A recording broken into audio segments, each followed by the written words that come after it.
درود پاک پڑھ لیجیے. اللہم صلی علی سیدنا مولانا محمد وعلی آل سیدنا مولانا محمد وآلہ وسلم.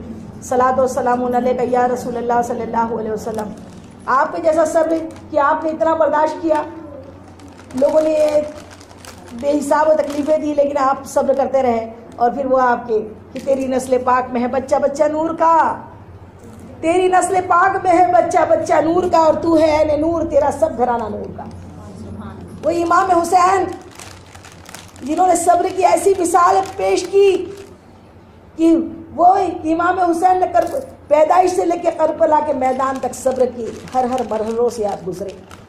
ایسا صبر کیا, ایسا صبر کیا, ایسا صبر کیا کہ مجھ کو تو ایسا لگتا ہے کہ حسین کا نام دوسرا اگر کچھ ہوتا تو صبر ہوتا, صابر ہوتا, صبر کرنے والا ہوتا. کہ ننھی سی عمر میں ماں بی بی فاطمہ الزہرا رضی اللہ تعالیٰ عنہا کا وصال, حسین کا صبر. 8 برس کی صرف عمر تھی. پیارے آقا کریم صلی اللہ علیہ وسلم کا بھی صبر دیکھے جائے کہ آپ کو ننھی سی عمر میں بی بی آمینہ 8 برس کی عمر میں چھوڑ کر چلے گئی تھی. پیدائش کے پہلے آپ کے والد محترم کا وصال, سرکار کا صبر. 6 برس کی عمر میں بی بی فاطمہ اور 8 برس میں عبد المطلب آپ کے دادا حضرت, ان کا صبر, ان کا بھی وصال. لیکن آپ کے حسین, آپ کے نواسے جس کے بارے میں سرکار دو عالم صلی اللہ علیہ وسلم ارشاد فرماتے کہ حسین مجھ سے ہے, میں حسین سے ہوں. اس قدر محبت حسین سے کہ حضرت حسین رضی اللہ تعالیٰ عنہ ننھی سی عمر میں بی بی فاطمہ الزہرا رضی اللہ تعالیٰ عنہا کا وصال, حسین کا صبر. پھر بابا جان کا وصال, پھر بھائی کا وصال امام حسن, حسین نے صبر کیا. اور اس قدر بڑا صبر کہ کربلا کے میدان میں 72 ساتھیوں کے ساتھ جب حضرت امام حسین رضی اللہ تعالیٰ عنہ یزیدی فوجوں کے سامنے, حق کے لیے باطل کے سامنے جب آپ نے جنگ لڑی, کوئی شان و شوکت کے لیے نہیں لڑی, کوئی سلطنت کے لیے نہیں لڑی, صرف دین کو بچانے کے لیے, دین میں ایک آئیڈیلنیس پیدا کرنے کے لیے کہ دین کیا ہے, دین صبر کا نام ہے, برداشت کا نام ہے. ایسا برداشت کیا کہ ننھے سے علی اصغر, ہاتھ میں 6 ماہ کے بچے, ان کی قربانی, ان کی شہیدی, حسین کا صبر. جوان بیٹے علی اکبر کی قربانی, امام حسین کا صبر. چچا حضرت عباس کا وصال, ان کی قربانی, حسین کا صبر. کیسا صبر کیا, کیسا برداشت کیا. اپنے ساتھیوں کو کٹ کے دیکھا, کٹتے ہوئے دیکھا, پیاس سے دیکھا, اپنے بچوں کو پیاس سے, اپنی بیٹیوں کو تڑپتے دیکھا. امام حسین نے وہ صبر کیا, وہ صبر کیا, وہ صبر کیا کہ آپ کے صبر کی مثال ہی کچھ نہیں ہو سکتی. اور کربلا کے میدان میں صبر کرتے کرتے وہ قربانی پیش کی تھی, اور ایسی نماز پڑھی, ایسی نماز عشق ادا کری کہ آج تک سر نہیں اٹھایا. اللہ اکبر بول کے اپنے سر کو گردن سے جدا ہونے دیا, برداشت کیا, صبر کیا, لیکن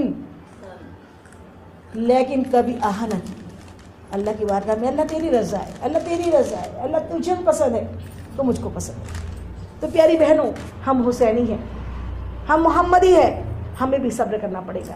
بیماری آتی ہے, آزاری آتی ہے, اللہ کی جانب سے آتی ہے. اور ایک بات بہت اچھی بتا دوں اپنے لیے, سرکار دو عالم صلی اللہ علیہ وسلم ارشاد فرماتے ہیں کہ مریض بندہ مومن کے گناہ لکھے ہی نہیں جاتے. بیماری اچھی ہے نا, بیماری اچھی ہے کہ نہیں, بیماری تحفہ ہے نا. بیماری کو بیماری نہ بولا کرو, بیماری کو تحفہ بولا کرو. میں تو بیماری کو اللہ کا تحفہ بولتی ہوں کہ اللہ کے تحفے ملے, بس اللہ چلتا پھرتا رکھے, اللہ اپنے بندوں کا محتاج نہ کرے. کتنی تکلیف ہو, ساری رات اٹھ کے بیٹھے رہے, لیکن مولا دن میں تیرے دین کی خدمت کرا, تیرے دین کا کام کرا, اور چلتا پھرتا رکھ, کسی کا محتاج نہ کر. حدیث پاک ہے کہ جب کوئی بندہ رات بھر بخار سے رہتا ہے, بیمار رہتا ہے, اور صبح اٹھ کے صبر اور شکر ادا کرتا ہے اللہ کا, اللہ تعالیٰ اس کو اسی ٹائم ایسا بنا دیتا ہے کہ جیسے ابھی اپنی ماں کے پیٹ سے پیدا ہوا ہے. تو کتنی پیاری بات ہے کہ اللہ تعالیٰ ہم کو بیماری تو دے, لیکن بیماری کے ساتھ میں صبر دے اور کسی کی محتاجی نہ دے. اور اللہ تعالیٰ کسی کو اس کی طاقت سے زیادہ تکلیف نہیں دیتا. تو بیماری جو ہے آزاری, اور ایک اور حدیث پاک سن لو, کسی کو لوگ بولتے نا ہم لیٹے کی نیند لگ جاتی. تو پیاری بہنوں, حدیث پاک ہے کہ جب 40 دن ایسے گزر جائے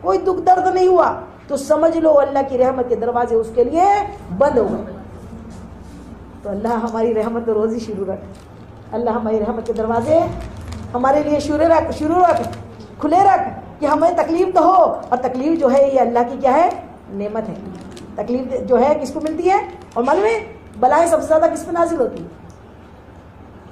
سب سے زیادہ بلا انبیاء علیہ الصلوۃ والسلام پہ، اللہ کے نبیوں پہ نازل ہوتی ہے. اس کے بعد درجے ہیں، اس کے بعد اللہ کے ولیوں پر، پھر اللہ کے خاص بندوں پر. پھر جتنا تقویٰ جتنا اچھا اتنی تکلیف ہے. بندہ جتنا اچھا اتنی تکلیف ہے. لیکن لوگ کیا بولتے ہیں؟ بھگت رہے بہت ہے نا، اچھی سزا مل رہی ہے، ایسا بولتے ہیں نا. ہم عورتوں کی تو زبان پہ یہ نہ تھا کسی کو ایک چیز کہا جائے تکلیف ہو جائے اچھی مزہ آ رہی ہے بولتے ہے نا. جبکہ میری بہنوں یہ جو تکلیف ہے نا اللہ کی آزمائش ہے. اور بندہ، اور حضرت جنید بغدادی رحمۃ اللہ علیہ بڑے اکابر بزرگوں میں سے، آپ ارشاد فرماتے یہ جو عارفین کے لیے کیا ہے؟ چراغ. مصیبتیں کیا ہے؟ چراغ ہے. اور مریدین کے لیے راہ، مشعل راہ. اور اللہ کے اچھے بندوں کے لیے آزمائش، اور اللہ کے پورے بندوں کے لیے ہلاکت ہے. اللہ کے گنہگار بندوں کے لیے یہ جو تکلیفیں ہیں یہ کیا ہے؟ برے بندوں پہ اللہ تعالیٰ سب سے آخری میں تکلیف دیتا ہے، اس کو چھوٹ دیتا ہے، ڈھیل دیتا ہے، چل کر لے جتنا کرنا ہے بعد میں آنا. لیکن اچھوں کے لیے کیا ہوتا ہے؟ بڑا امتحان. اچھا ہے اس کو جلدی امتحان میں ڈال دیتا ہے کہ فوراً کیا کر لے، چراغ جلائے، روشنی میں اس کے گناہ اس کو دکھ جاتے، نہیں کچھ گناہ ہو رہا ہے. وہ سوچتا ہے، غور کرتا ہے کہ نہیں کچھ غلط ہو رہا ہے، تبھی مجھ کو تکلیف آئی ہے، وہ توبہ کر لیتا ہے. اب مریدین کے لیے مشعل راہ ہے، اس کو راہ دکھتی ہے، اس کو سمجھ میں آ جاتا ہے کہ نہیں یہ غلط ہو رہا ہے. تو جتنا عارفین بندہ ہوگا اتنی تکلیف اس کو زیادہ دی جاتی ہے، وہ آزمائش میں زیادہ بستا ہے، درجوں کے وائز ہوتا ہے. اور جو بندہ صبر کر لیتا ہے اس کا من میں کیا ہے؟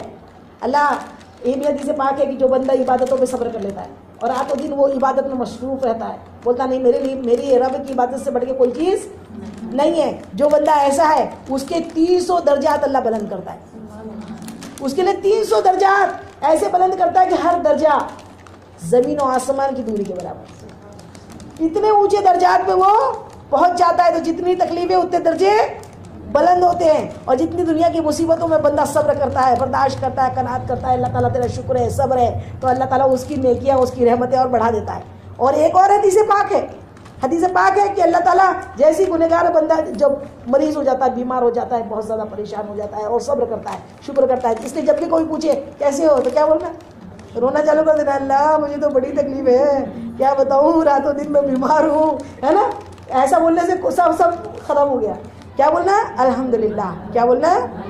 اور جو بندہ ایسا بولتا ہے الحمدللہ، اللہ کا شکر ہے، تو اللہ تعالیٰ اسی وقت کیا فرماتا ہے؟